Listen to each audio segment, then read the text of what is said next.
Habari gani Mwanakeo TV, kama ni mara yako ya kwanza, tafadhali subscribe na turn on notification. Karibu katika ulimwengu wa siasa. Jina langu ni Diwakeo TV.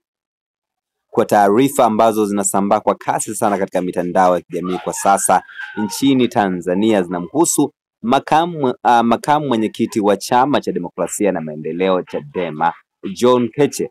Amekimbizwa katika hospitali ya taifa ya Muhimbili jijini Dar es Salaam baada ya hali yake kiafya kuripotiwa kudorora. Taarifa hizi zimethibitishwa na mmoja wa wanafamilia wa mwanasiasa huyo.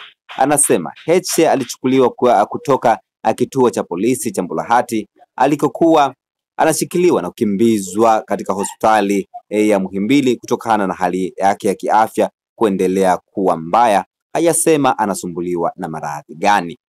Hayo yalikuwa ni maelezo ya mmoja wa wanafamilia wa mwanasiasa huyo ambaye ni John Heche, ambaye John Heche ameshikiliwa tarehe 22 mwezi wa 10 kwa kesi ambayo inamkabili ya uhaini, na alishikiliwa jijini Dar es Salaam ambapo alikuwa anaenda kusikiliza kesi ya Tundu Antipas Lissu ya uhaini, na kisha naye kukamatwa na kupewa kesi ya ugaidi.